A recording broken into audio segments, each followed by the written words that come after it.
Hello, good morning. അപ്പോൾ രാവിലെ ഡ്യൂട്ടിക്ക് പോകാൻ ഇറങ്ങുകയാണ്. ഒരു രക്ഷയില്ല, പുറത്തൊക്കെ ഭയങ്കര ചൂടാണ്. പാറ്റിൽ നിന്ന് ഇറങ്ങി. വെള്ളിയാഴ്ചയാണ്ട് കടകളൊക്കെ അവധിയാണ്, വലിയ തിരക്കൊന്നുമില്ല റോഡിൽ.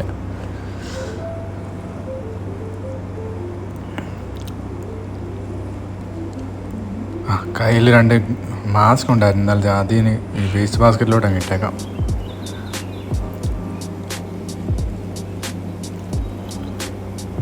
സൈഡിലുള്ള സൂപ്പർ മാർക്കറ്റ് തുറന്നിട്ടുണ്ട്.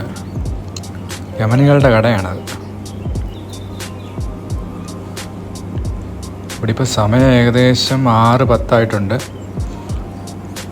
ഇവിടെ 6:10 ഇപ്പം കേരളത്തിലെ ഒരു ഉച്ചയ്ക്കൊരു 11 മണിയുടെയൊക്കെ ഒരു പ്രതീതിയാണ് ഇവിടുത്തെ അവസ്ഥ എന്ന് പറഞ്ഞു കഴിഞ്ഞാൽ. ചൂട് അസഹനീയമാണ്, ഒരു രക്ഷയില്ല പുറത്തിറങ്ങി കഴിഞ്ഞാൽ. വെറുതെ അല്ല ഇവിടെ എല്ലായിടത്തും AC ഉപയോഗിക്കുന്നതെന്ന് പിന്നെയാണ് മനസ്സിലായത്. വിജനമായിട്ട് കിടക്കുന്ന റോഡാണ്. ബുക്വാര എന്ന് പറയും. ബഹ്റൈനിലെ റിഫയിലെ ബുക്വാര എന്ന് പറയുന്ന സ്ഥലമാണ്.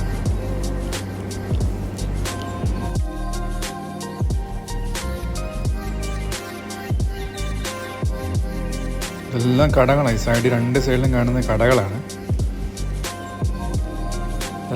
എല്ലാത്തരം സാധനങ്ങളും വിൽക്കുന്ന കടകളാണ്. അതായത്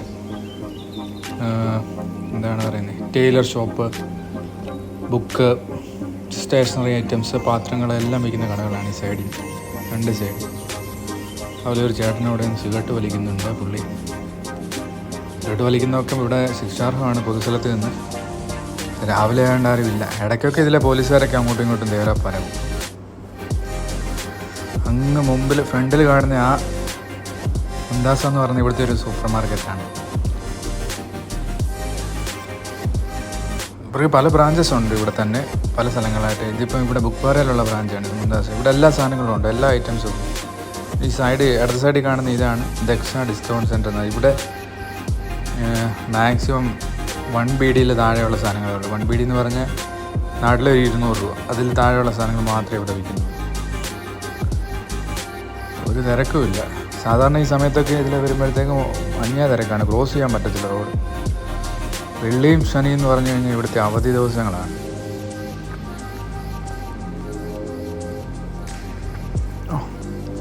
വെയിൽ, ഭയങ്കര വെയിലാണ്, നല്ല ചൂടുണ്ട്, രക്ഷയില്ല. വല സൈഡിൽ കാണുന്ന ആ NFC എന്ന് എഴുതി വെച്ച് NEC എന്ന് എഴുതി വെച്ചിരിക്കുന്ന ഈ സാധനമുണ്ട്. ഇതാണ് നമ്മുടെ മണി ട്രാൻസ്ഫർ ഇവിടുത്തെ. ഇപ്പോൾ നമ്മളിവിടെ മറ്റു രാജ്യങ്ങളുടെ പൈസയൊക്കെ ഉണ്ടെങ്കിൽ ഇവിടെ കൊണ്ട് കൊടുത്തു കഴിഞ്ഞാൽ എക്സ്ചേഞ്ച് ചെയ്ത് നമ്മുടെ നാട്ടിലെ പൈസയാക്കി തരും.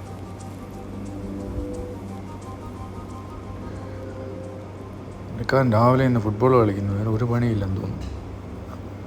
എന്താ സ്ഥലം സ്റ്റാഫാന്ന് തോന്നുന്നു. എല്ലാ കട അടച്ചിട്ടിരിക്കുകയാണ്, ഒരു കട പോലുമില്ല. ഈ കട എന്നൊക്കെ അവധി ഉണ്ടെങ്കിലും ഇവിടെ തന്നെ കാണും കേട്ടോ. ഈ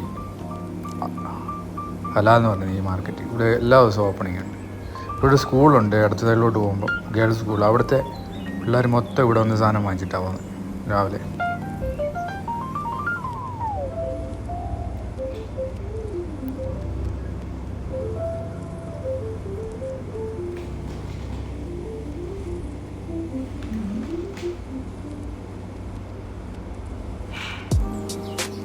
ഇവിടെ ഈ ഇടത് സൈഡ് മാത്രമേ ഉള്ളൂ കുറച്ച് കടകൾ. വല സൈഡിൽ പിന്നെ അപ്പാർട്ട്മെൻറ്റ്സൊക്കെയാണ് തോന്നുന്നു. അപ്പാർട്ട്മെൻറ്റ്സും അങ്ങനത്തെ കാര്യങ്ങളൊക്കെ. എല്ലാ വണ്ടികളും കൊണ്ട് ഒതുക്കിയിട്ടിരിക്കുകയാണ്. ഇന്ന് ആർക്കും പണിയില്ല, സ്വസ്ഥമായിട്ട് എല്ലാവരും ഇന്ന് കിടന്നിറങ്ങി.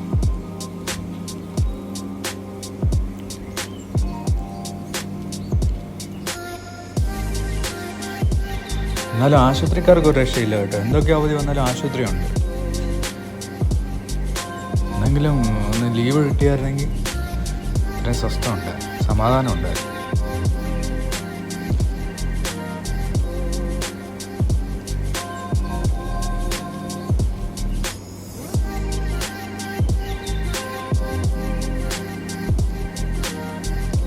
ഇവിടുത്തെ ഒരു പ്രത്യേകത എന്ന് വെച്ച് കഴിഞ്ഞാൽ, ഈ പ്രത്യേകതയാണോ പ്രശ്നമാണോ എന്നറിയത്തില്ല, ഏത് വഴി കൂടെ പോയി കഴിഞ്ഞാലും ഒരു സ്ഥലത്ത് തന്നെ എത്തും. ആദ്യ രീതിയിലെല്ലാം റോഡാണ്. ഒരു ബിൽഡിങ്ങും ഓരോ വീടും ഉണ്ട്, അതിൻ്റെ 4 സൈഡിലും വഴിയായിരിക്കും.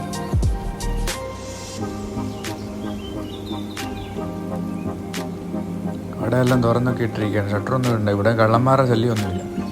ഈ ബഹ്റിനിലാണ് ഈ ഗൾഫ് കൺട്രീസിലെ ഏറ്റവും ക്രിമിനൽ കേസുകളൊന്നും ഇല്ലാത്ത ഒരേ ഒരു സ്ഥലമാണ് ബഹ്റിൻ. ഒരു പ്രശ്നമില്ല ഇനി.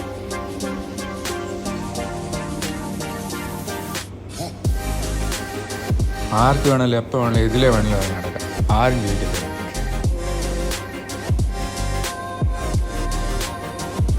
വേറൊന്നുമല്ല, ഇവിടുത്തെ പോലീസുകാരൊക്കെ ശക്തമാണ്, നിയമമൊക്കെ ശക്തമായിട്ടുള്ളൊരു സ്ഥലമാണ്. അതുകൊണ്ടാണ്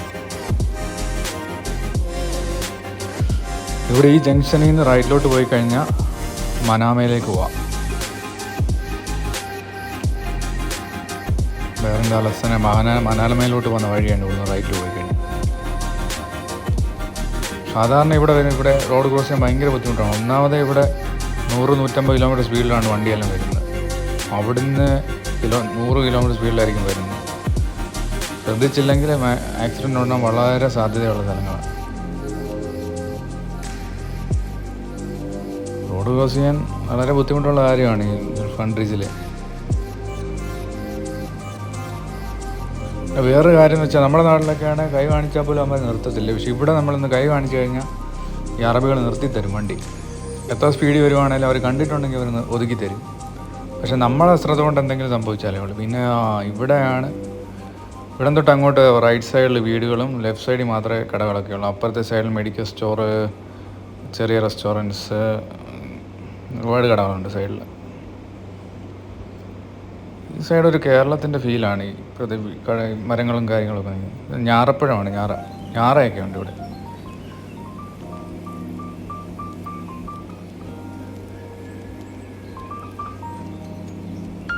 വെയിലാണ് സഹിക്കാൻ പറ്റാത്തത്. എന്തോ ചൂടാണെന്നറിയോ, ഭയങ്കര ചൂടാണ്.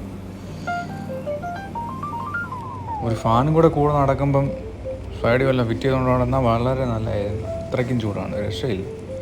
പിന്നെ ഒരു ഇതെന്ന് വെച്ച് കഴിഞ്ഞാൽ ഈ സൈഡിലൊക്കെ, വീടുകളുടെ സൈഡിലൊക്കെ ഇങ്ങനെ വെള്ളം വെച്ചിരിക്കും. അത് വലിയൊരു ഇതാണ്, ഉപകാരമാണ്. തണുത്ത വെള്ളം, നല്ല തണുത്ത വെള്ളം. ഇത് നമുക്ക് കുടിക്കാം, എത്ര വേണമെങ്കിലും കുടിക്കാം, ഒരു കുഴപ്പമില്ല. വെള്ളിയാഴ്ച ആയതുകൊണ്ട് തിരക്കില്ലാത്ത ഒരു തിരക്കുമില്ല, ശാന്തമായ സമാധാനം.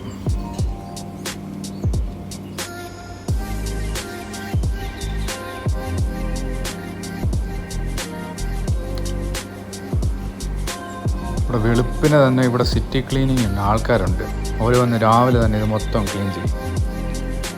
റോഡിലും ഒരു വേസ്റ്റ് വിടാൻ സമ്മതിക്കില്ല ഇവിടെ. ഇതിപ്പോൾ അവർ വന്നിട്ടില്ല, വരുന്നതേ ഉള്ളൂ. പക്ഷേ അതാണ്, 1-2 സൈഡിലൊക്കെ കിടപ്പുണ്ട്. പക്ഷേ ഇവിടെ ക്ലീൻ ആക്കും, രാവിലെ തന്നെ ക്ലീൻ ആക്കും. സൈഡിലൊക്കെ വീടുകളുടെ മതിലൊക്കെ ആണ് എന്ത് രസമാണെന്നറിയാം. ഭയങ്കര കാണാനൊക്കെ നല്ല ഭംഗിയായിട്ടാണ് ചെയ്തിരിക്കുന്നത്.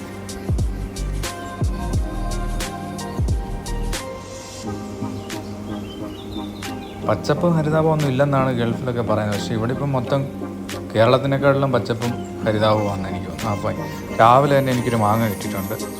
ഇന്നാളെ ഒരു ദിവസം ഇതുപോലെ ഞാൻ നടന്നു വന്നപ്പോൾ ഇതേ സ്ഥലത്ത് തന്നെ കിട്ടിയായിരുന്നു. ഇത് നാട്ടിൽ നിന്ന് കൊണ്ടുവന്നതാണ്. കേരളത്തിൽ നിന്ന് കൊണ്ടുവരുന്ന മാവാണ്. വീട്ടുകാരും കൂടെ കൊണ്ടുവന്ന് നട്ടുപിടിപ്പിച്ച് വലുതാക്കി എടുക്കുന്നതാണ്. ഇപ്പോൾ ഇത് കഴിക്കാനാണ് നല്ല ടേസ്റ്റാണ് കേട്ടോ. നാട്ടിലെ മാങ്ങയുടെ അത്രയും മധുരമില്ല, എങ്കിലും നല്ല ഒരു പ്രത്യേക ഒരു ടേസ്റ്റാണ്. വെയിൽ കൊണ്ട് വിളഞ്ഞതിൻ്റെ ഒരു പ്രത്യേക ഒരു വ്യത്യസ്തമായ ഒരു രുചിയാണിത്. മാവ് ഇഷ്ടം പോലെ ഉണ്ട്, എല്ലാ വീട്ടിലും മാവുണ്ട്. ഇനി ഇവിടുന്ന് കുറച്ചുകൂടെ പോയി കഴിഞ്ഞാൽ ഹോസ്പിറ്റലിലെത്തും. അതിനു മുമ്പ് എനിക്ക് കുറച്ച് നേരം ഒന്ന് ഇരിക്കണം, ഇത്രയും നടന്നതിൻ്റെ ക്ഷീണം. ഈന്തപ്പഴം നിൽക്കുന്നു, വിളങ്ങി നിൽക്കുകയാണ്. കുറച്ചുകൂടെ കഴിഞ്ഞ് കഴിഞ്ഞാൽ ഇത് പറിച്ച് ഉണക്കി ഉപയോഗിക്കും. ഇത് ഫ്രഷ് സാധനമാണ്, ഇതാണ് ഫസ്റ്റ് ക്വാളിറ്റി സാധനം. ഇതെടുത്ത് വെയിലത്ത് വെച്ച് ഉണക്കിയാണ് ഇവരിത് യൂസ് ചെയ്യുന്നത്. ഇവിടെ ഇപ്പോൾ ഇങ്ങനെ കുറച്ചുകൂടെ ചെല്ലുമ്പോൾ ലെഫ്റ്റ് സൈഡിൽ അപ്പുറത്തൊരു മാളുണ്ട്, അൽറായ എന്ന് പറഞ്ഞാൽ. ആ മാളും അതിനിപ്പുറത്തെ സ്ഥലത്ത് കുറച്ച് റെസ്റ്റോറൻറ്റ്സും ഉണ്ട്. അതിൻ്റെ ഇടയ്ക്ക് ഇരിക്കാൻ പറ്റിയ കുറച്ച് സ്ഥലമുണ്ട്. ചെറിയ ചെടികളൊക്കെ നട്ടുപിടിപ്പിച്ച് നല്ല അലങ്കരിച്ച ഒരു സ്ഥലമുണ്ട്. അവിടെ കുറച്ച് നേരം റെസ്റ്റ് എടുക്കാതിരിക്കാൻ നല്ലതാണ്. മനസ്സിന് നല്ലൊരു സമാധാനം കിട്ടും. കാരണം അവിടെ വെച്ചാൽ ഈ ഇത്രയും ചൂടുണ്ടെങ്കിലും അവിടെയൊക്കെ നല്ല കാറ്റ് വരുന്നുണ്ട്. ഇവിടെ ഈ ഇടയ്ക്കിടയ്ക്ക് നല്ല കാറ്റടിക്കുന്നു. ചൂടാണെങ്കിലും കാറ്റടിക്കുന്ന കാരണം നമ്മൾ ചില സമയത്ത് ചൂടറിയത്തില്ല. അപ്പോൾ ഈ മാങ്ങ അവിടെ ഇരുന്ന് കഴിക്കാൻ പറ്റുമോ എന്ന് നോക്കാം.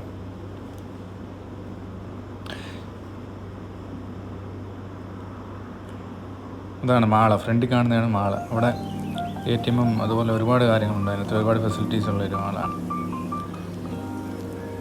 ഇവിടെ ഇങ്ങനെ ഇവിടോട്ട് കയറി ഇരിക്കാൻ നല്ലൊരു വൈബാണ്. ഇത് ഈ സമയത്തല്ല, വൈകുന്നേരം ഇവിടെ നിറച്ചും തിരക്കായിരിക്കും. ഇവിടെ അങ്ങ് നിൽക്കാനേ പറ്റത്തില്ല. എന്നാൽ ഇനി ഇവിടെ കുറച്ച് നേരം ഇരുന്ന് റെസ്റ്റൊക്കെ എടുത്തിട്ട് പോകാം. അതുവരെ ശരി, ബൈ.